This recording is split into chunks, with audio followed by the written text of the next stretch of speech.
Yeah, thank is you. the Villagers podcast right now. Ali from Germany, Sean from Oklahoma. I don't know why I forgot. And I'm in Deepak's in Bangalore. India. There we go. What's up, homie? I got the crazy hair. I know. We have Do we have Germany? Is Germany in the building? Yes, she is. Hello. Hi. How are you? Good. Long time no talk. I know. How you been? Been all over the world. Hey, that's a good thing. Most people never go outside of Oklahoma, here. So I'm happy to hear that. Yeah. Thanks. Yes. How are you guys? I am good, but we're stuck in the middle of a political climate here. I'm not too happy with. Yeah. Yeah. Ali, you escaped to Germany. Yeah. Right. I escaped to Germany, but I can't really say that I'm out of the political climate when I'm here on governmental order. That's a valid point. Oh my goodness. Yeah. Are they as curious? Do they ask you constantly about what is happening with politics back in America? The local Germans obviously are very interested on my opinions on everything politics. And I'm very, very neutral. And so I don't give them an exciting answer at all. Do they keep probing you for more info? Because that's what my cousins do. They'll just keep going, acting like I'm evading it. And I go, no, that's just not my thing. Yeah, no, they don't keep probing me. They just give their own opinion. And then, there you and go. then we just move on. Yeah. Wow, that's awesome. Yeah. Yeah, we tried doing this once last time and we epically failed on coordination because I forgot how to calculate time, Sean. Well, I've done worse. My friend. Yeah, but we're here now. We made it work. And there you go. I appreciate the invite. I felt kind of honored to be invited to be the guest speaker. So Sean and me always wanted to have it more international, so we always try to find people in even more different countries and put them on. And I think what we would have to say there is our biggest international episode, most of the listening was in Germany, but the episode was how to become a tyrant. Yeah, on Spotify, that's like our highest ranked episode, and the most views are in Germany. Right. You're like, what is going on? Interesting. I wonder if you get a little teaser tagline of speaking with somebody in Germany, if it gets just as many views. We'll find out. Yeah. I'm just happy you're here. I just think from a technological standpoint, people of my generation would never see this coming. And I know you all are younger. No need to rub it in, Deepak. Hey, Ali is actually way younger than both of us, Sean. Yeah, I'm not way younger. I'm younger. That's all right. Don't make yourself feel old here. I'm totally okay with it. I am totally okay. I've already done yoga. I've walked the dog. I did some errands. And it's 4 a.m. You've already done that at 4 a.m.? Yeah. Oh, yeah. Oh, you should listen to Sean. Sean's schedule is ridiculous. I'm up for some reason or another at 2:55 every day. So I just decided instead of laying in bed and suffering with it, I just go do stuff. Yeah. Yeah, it works. And then I'll take a nap here in a little bit. I'm totally good with it. I want to point out that I have old school earbuds. Deepak has stuff that's ruining his brain. What are you using? Allie's got to have something. Are you going straight into your computer or are you using iPod? This is just straight computer. Is it good quality? Yeah, it sounds marvelous. Oh, okay, good. Awesome. I hid my dogs away and locked them in the bedroom so they wouldn't bark in the background. Oh, you need the comedy. Did you take your dogs to Germany? Crazy story. So with my orders being over here, they allowed me to take my pets with me. Wow. And my orders started in June.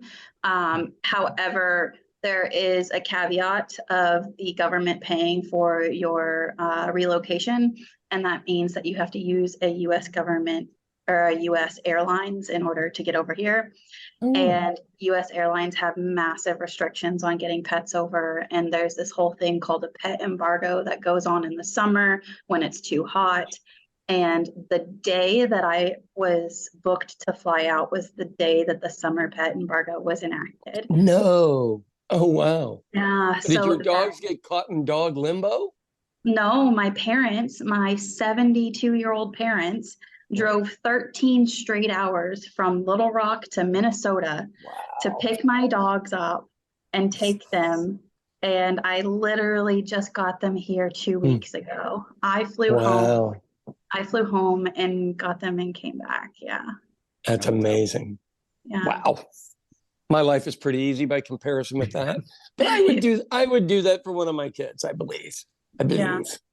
Like it wasn't a permanent arrangement. It was just a prolonged arrangement. So they ended up having the dogs for like 5 months. Okay. Well, there's somebody, you know. There you go. Yeah. What do you mean by orders?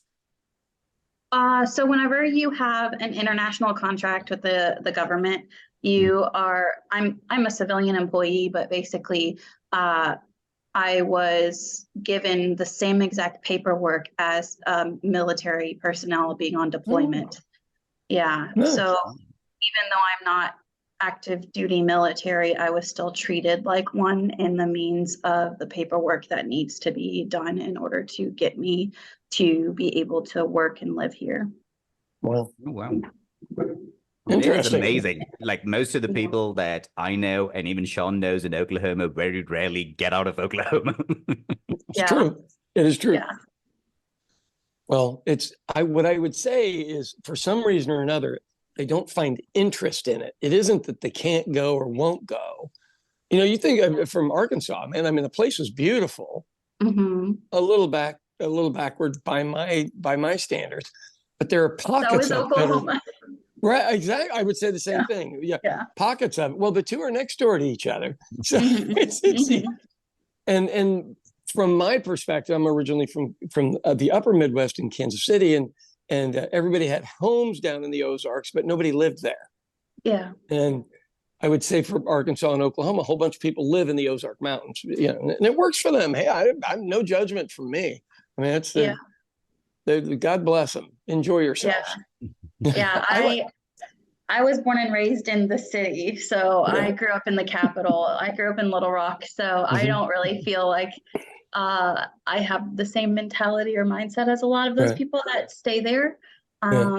However, having lived in so many places, I've lived in seven different cities since how many years? 14. In 14 years, I lived in 7 different cities. So I'm a big free spirit. I don't have anything that needs to keep me tied down or anything. But one thing that I've noticed that I don't have, that everybody that stays in their hometown and doesn't leave, that they have a community. And I lived in Minneapolis, Minnesota, and hands down, that is one of my favorite cities that I've ever lived in. It's progressive, it's environmentally conscious, it's a larger city. It's like a mid to high level, a city with a really good stable population, not like a fluctuating population with a lot of college towns and things like that. However, there's always a caveat. Right. There's a saying, it's called Minnesota Nice, where Minnesotans are the most friendly, kind, caring, helpful people you'll ever meet, but they will give you directions everywhere except to where their house is. Oh, wow. And it's true. And that's wild. Yeah. And it was really difficult for me, being so social and open and just welcoming, to be in that environment where people are like, oh, I'll help you, but you're not going to be. Right. How many decades does it take to get into that inner circle? I would say between 2 and 5 years. Wow. That's wild. But I was there for 1.5 years, and I made 2 friends. And the 2 friends that I made, I'm only kind of speaking to one still. Wow. That's wild. I wonder if that is just a Nordic behaviorism anyway. Yeah. Some societies are welcoming to outsiders and others aren't. I suppose that may go back 1,000 years to, did you need new warriors or not? Right. Yeah. We need friends. We need allies. Wow. That's fascinating because the city's beautiful. It's cold. My goodness, that's a whole nother level of cold. So Yeah, it's cold, but I think that the city is built with the knowledge that it's cold. Right. And so you've got the heated garages, you've got the heated parking decks, you've got the skywalks, you've got so many avenues to stay out of the cold. And even when you are in the whole cold, they do things that's like for it. So they do like ice fishing and like igloo sculptures, and they make it fun and exciting and interactive. That's and awesome. Like if I had to live anywhere in the United States, I would love to be able to take Minneapolis as a city, but give it that Southern hospitality feeling. Right. But okay, but isn't the Southern hospitality deal kind of the same? I'll help you with anything except you're not coming to my house, bro.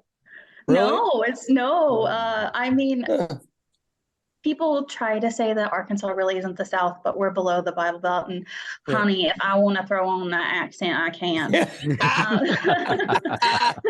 That's awesome. Anyways, with that being said, if I met somebody the next day, they would invite me over to their house, and I wouldn't just they wouldn't just come out of the house. I would go in and I would meet their uncle. I would meet their mom. I would even meet their dad. I would meet their grandma. And everybody was like, what are you doing for dinner? You want to stay for dinner? Yeah. See, that's like Indians and Italians where we just like, whoever we meet, we're like, you need to come home and eat with us tonight. Like, what are you doing later? We have plenty of food. Wow. That's hilarious that you say that, because I have the international friends that I have made are either Latin or Indian. And I have had so many dinner parties and things with everybody. And it's so, just like you said, Deepak, there's like, it's just, you come over for dinner and it's just your family immediately. And living here and being here is such a night and day difference socially and communal wise than the lifestyle that I experienced in Minneapolis. Yeah, that's crazy. I've only lived in a few different cities, and the most off-putting one was Pasadena, California. And I was only there for about 6 months, and it was just everybody was nice, but that's as far as it went. But I think that's just because people are always moving into that area, and they just kind of go, well, we'll see if you're here for a while. But I was living with 2 other people. I didn't really need new friends, but we met some kids from Iowa and ended up hanging out with them from like Iowa City. There was a group of them that had moved out there. I have no idea why, but they were awesome. So Sean, if you were telling people where to move in the US, where would you tell them to move? That's such a difficult thing to say, because everybody has their own preferences of what they like. Some people absolutely love LA. Some people hate it. Me, I'm the person that I don't like LA. However, the traffic just killed me. And there's this younger generational mindset of, you only show up to parties to say that you're there, just to show face, so say hello, even if you hate everyone that's there. It's more of like a status and a title kind of thing. Being seen. Yeah, and that's just not my vibe, honestly. I want to get to know people. I want to sit down and have conversations and get really into the deep dirt, get into the heart of it. Did you just say dirt? Dirt. It slips out sometimes. I try and make it not, but it slips out. Yeah, that was great. Can I tell you, a couple of weeks ago, I actually went to see some friends here that I hadn't seen like since high school. And it was literally the same song that I've heard and seen them dance to back in 2008 that was playing. And I still saw them on the dance floor dancing. And I just gave my drink and I was like, I'm going home. I cannot do this. You said, I'm going home. I'm done. So we have a term for that. It's called an Irish goodbye. You go, hey, where's the bathroom? You go to the bathroom and you roll out. And what it's about is, if you start saying goodbye, it's 20 minutes long. And the only way to get out of the room is to do that. So Deepak, what I would ask you, old man to medium person to young person, now do you know why you haven't talked to him since high school? It's brutal when you get to be my age because of the Facebook, people out of nowhere will get a hold of me. And I'm like, we haven't talked in 50 years. I'm that old, 50, like since fourth grade. Whoa, why are you getting a hold of me? I mean, like, I'm great. Was the suspicious internet when they around happen. back then? No, right? No, the internet. Okay, I bought my first good computer when I was in my 30s. They didn't even exist in the schools I went to. Nothing. I learned typing on a typewriter. Like the real. And that wasn't a laptop. That was like a computer. With the dial-up, and so if somebody picked up the phone, it would cut the internet access, and you'd be like, "Hey, get off the phone!" Right? Yeah, it was an amazing time. So I did make a lot of money off of IBM. I will tell you, because I bought that computer. It was $2,400 back then, which was a fortune for a big old computer. So I had to put it all together, and then something broke, and I am on the phone in Ireland for hours, and they're having me pull the whole thing apart, and I go, I bought this so I don't have to know how to do this. And she was like, well, isn't that special? Do you want to keep moving? I did not carry. Sean, I love that's nice. See, I like honest customer support any day. It was better, but she goes, you can do this. You've already taken it apart. Now let's try to put it back together. And it worked, which was even weirder. But I can tell you, I bought $5,000 worth of IBM stock. And I mean this. Because of that computer, and I put both boys through college on that one piece of stock. Both kids. It split 8 times. Wow. 8. Right. Because I was like, I think everybody eventually has to own one of these. And evidently I was right. The only time. Wild. Yeah. I'm not bragging, but I am. No, that is cool. smart of you. Yeah. Well, I mean, think of any new thing that comes along, because you guys have them daily now, where with us, something new came along every decade. Like I watched black and white TV. If you were watching a sports game on black and white TV, you didn't know who the teams were. Oh yeah, I forgot about that. Until the score went up. I mean, it was crazy. Deepak and I were talking about working in news studios, and heck, that was, at least we had color and we didn't have air conditioning in my house growing up. We had fans. You probably had fans in Arkansas, I would assume, because it doesn't get that crazy hot. Ours is hot. Newsflash. Yeah, it does. It's going to shock so many Americans when I tell you this. I don't have air conditioning. In Germany? I have a brand new house. I'm the first person to live here. And no AC. Wow. Yeah, I honestly think that countries outside of North America rarely ever concentrate on air conditioning as one of the requirements of building the house. I think it's like an afterthought when you're like, oh, it's warm. Yeah, so you do like a window unit or like a portable unit. Yeah, just something for the time. So my question on that is, so as global warming obviously heats up, because England, my cousins were getting cooked, and their homes were designed to hold heat in. Yes. You couldn't ask for anything worse. And they didn't know how to do it. And, they're unlike Americans, where we just pitch a tent outside. I mean, because we would. You just go, well, that's not working. Let's get the tent. They wouldn't dare be caught in their garden in a tent. Yeah. Those Deepak's people. Sean, as much as we complain about global warming, Ali was way ahead of this, because she had this awesome plan, which is why we started talking like years ago. Yeah. Where she had a plan. Ali, you need to explain this, because I wouldn't do it justice. But there's so much backstory to say with this. It's going to be a long. We got time. So long. Yeah. So a little bit about me is that I went to school thinking that I was going to become this awesome marine biologist. And I had this whole plan ever since I was 7 years old. I went to the ocean for the first time, absolutely fell in love with everything about it. Came back from family vacation, started reading books, started going and checking out stuff from the library, just anything I could on the ocean.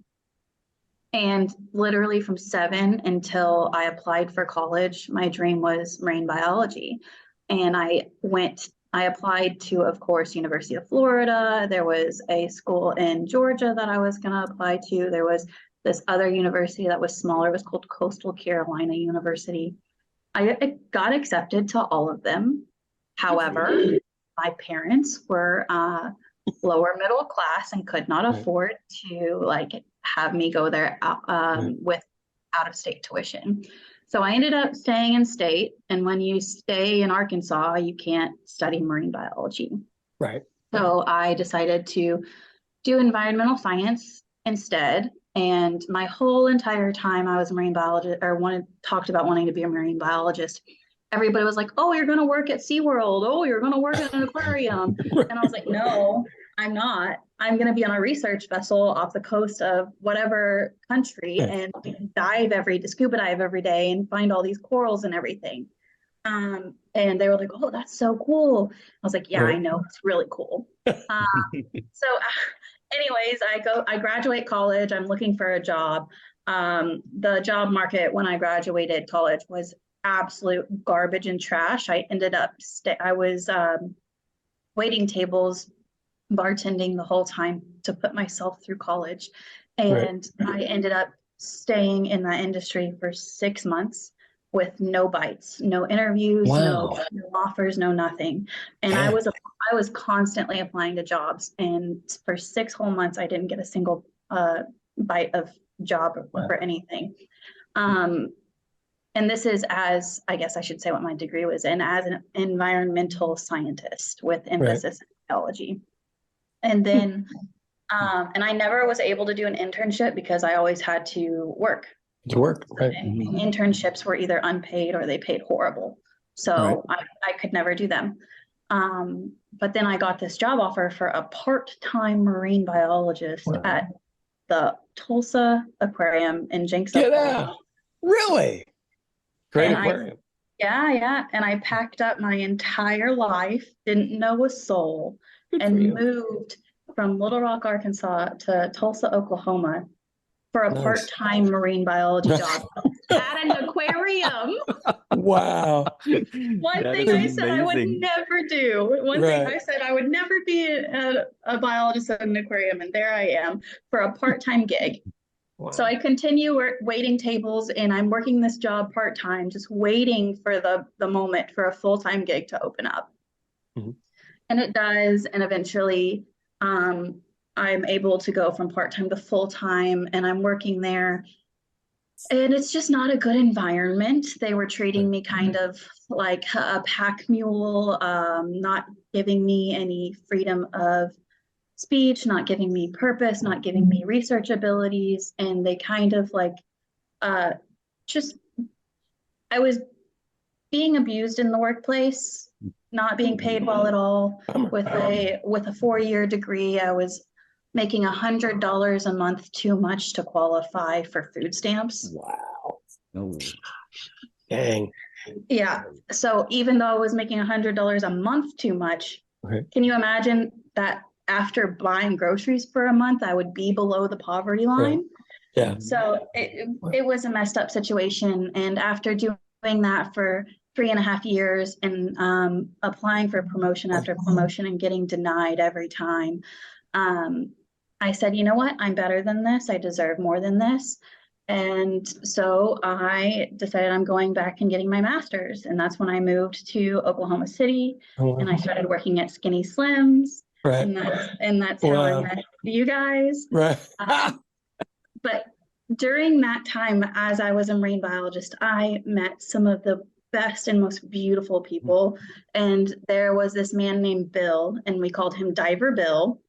And he was the lead scuba diver, the master scuba diver for cleaning all of our tanks at the aquarium.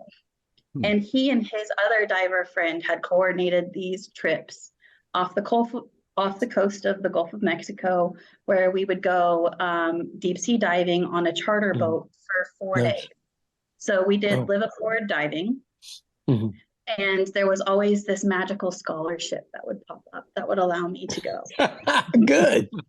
And so basically what it was Bill paid for me to go and paid for about half.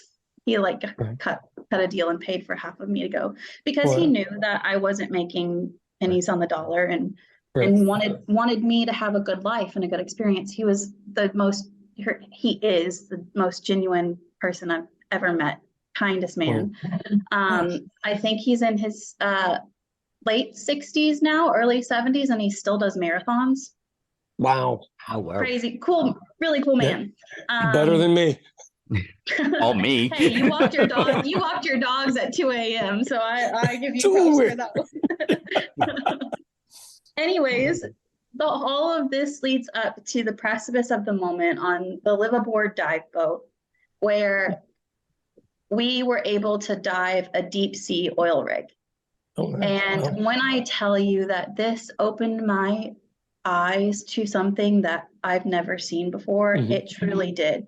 Anybody can dive a coral reef.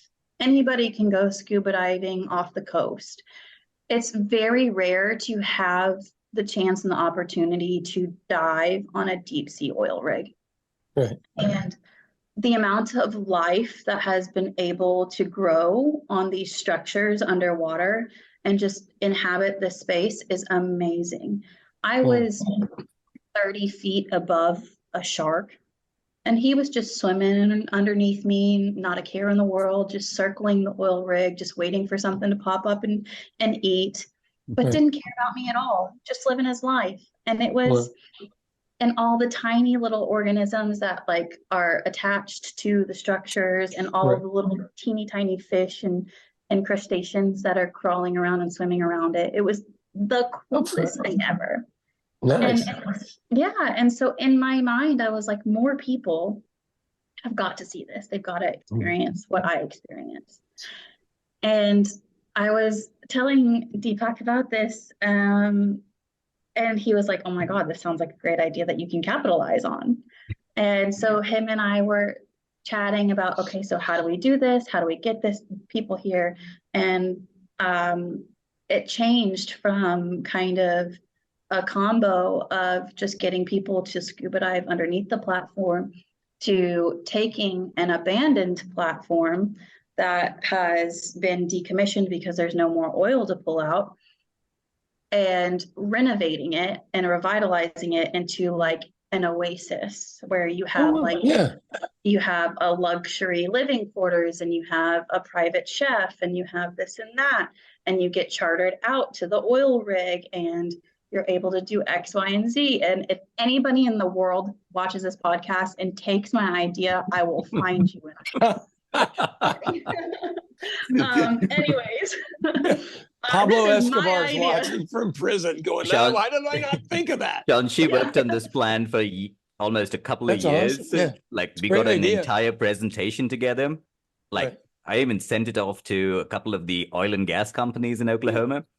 Like just do it as their social outreach program in case they didn't want to invest in something like that. Just do it to get your brand out there. Like you're not just fucking up the ocean type thing. We also and leaving. And comboing with, like oil is bad for the economy and it's horrible on the environment, but here we are utilizing a resource that already exists and already is established, and doing something good and beneficial out of it. Wow. Yeah, the only caveat to that is, or I guess there's it's no man's land, I guess. What they do after the oil rig is decommissioned, they can either leave it, abandon it, and nothing ever happens to it. Or there's a clause that some of them have to sign that says you have to return the environment back to its natural state after you're done pulling the oil out. So you have to destroy the rig. And this rig has so much life underneath it that has capitalized on this space. Oh, wow. Yeah. And in my mind, I was like, I would rather repurpose this structure and give it its full life extent.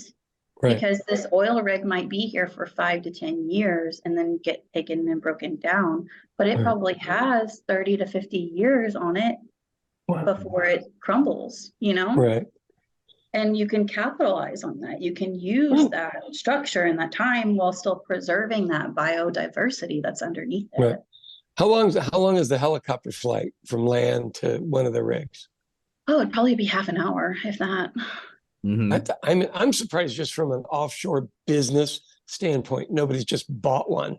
Yeah. I mean, beats the heck out of riding around in a yacht. I mean, honest to God. No, I mean, there's actual people off the coast of England that have purchased some and renovated them into their homes. Right. Oh yeah. Be the world's coolest Airbnb.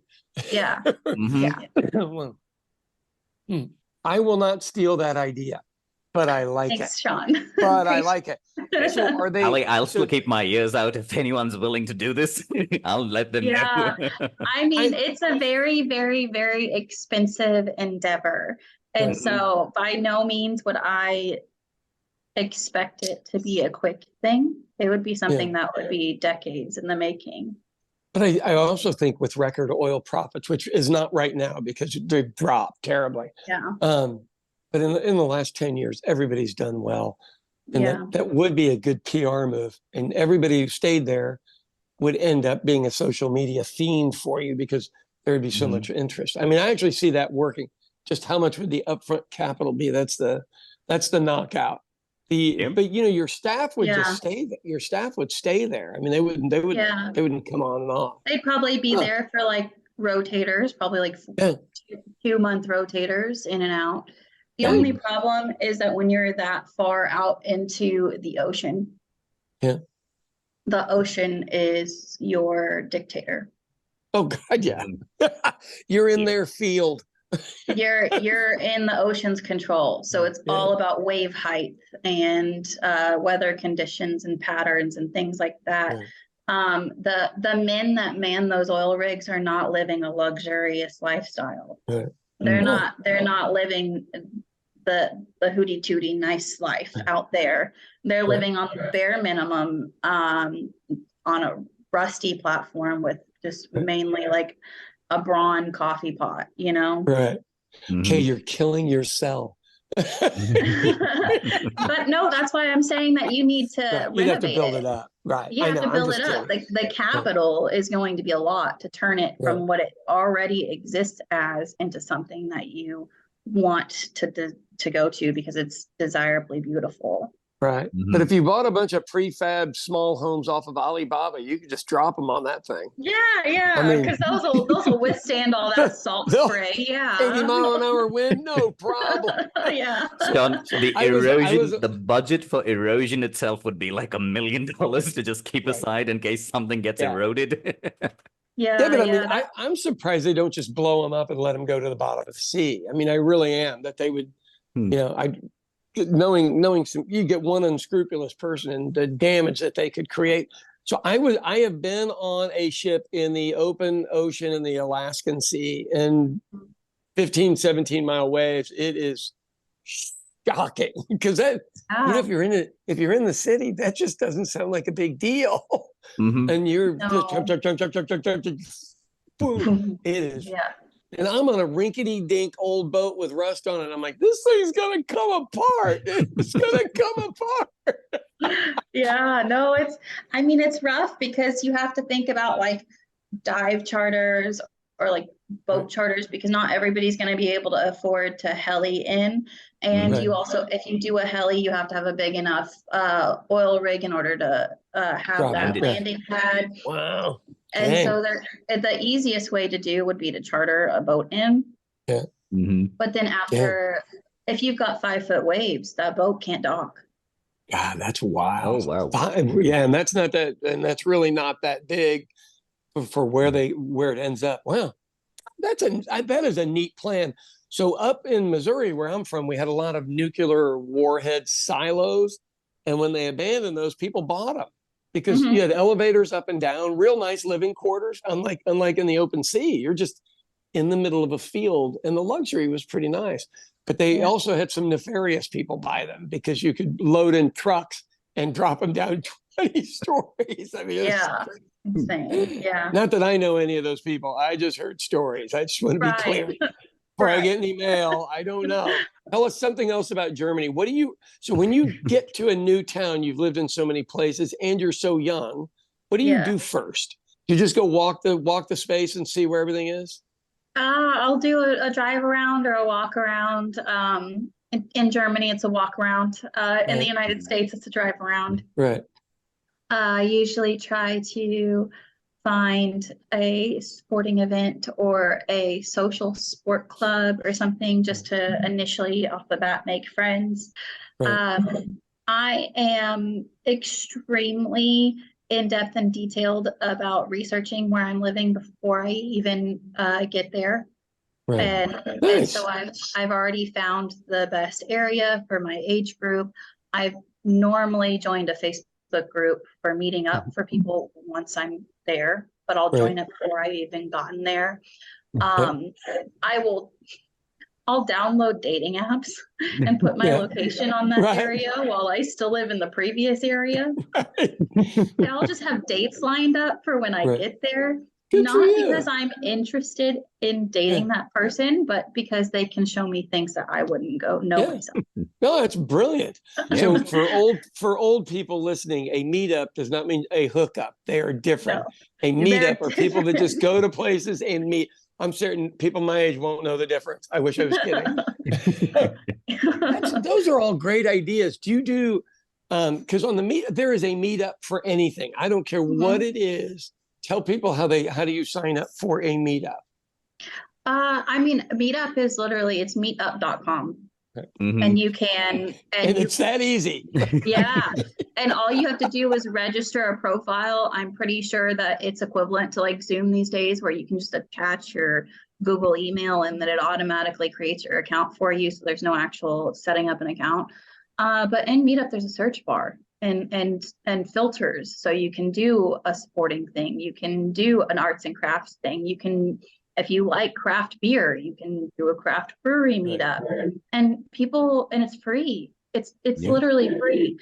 People who want to meet other people host these events and create it and post it on meetup.com, and then people just show up. Right. Isn't that crazy? Yeah. That is just insane to somebody my age. I mean, it really is, but I love it. I absolutely love it. Sean, during my travels, the first thing I had to do is get off, go to the closest pub and figure out life from there. That's usually a good place to start. You will, because the locals, if you ask them, you have to, start a conversation up and ask them. They'll tell you all the fun stuff they do. That's awesome. Wow. Yeah. And Deepak brings food. He spoils everybody. So let's not just leave it on the other deal. He's smart enough to know. I do bribe them with food so that I'll get away with shit. Right. I mean, that's always a good bribery tool. I do that myself too. Hell yeah. That's awesome. I'm like, let me bring you lunch. Let me bring you dinner. And then while you come help me move this wardrobe up 2 flights of stairs. That's why the Minnesotans aren't that friendly about that. She's going to ask us to move her. Sean, but look at it. We have been raised right, okay? We figured out that food is our roadway to get away with a lot of stuff. It's a great motivator, yeah. International tool. Well, it's good to talk to you again. It's been a while. I'm happy to see you're doing well. Ali, we'd love to have you back sometime. Yeah, for sure. I would be more than happy to come back. I really appreciate that you guys reached out to me. I love this so much. Awesome. Yeah, thank you. It's the Villagers podcast right now. Ali from Germany, Sean from Oklahoma. I don't know why I forgot. And I'm in Bangalore. in India. All right. We'll see you, buddy. Like and subscribe. Thank you.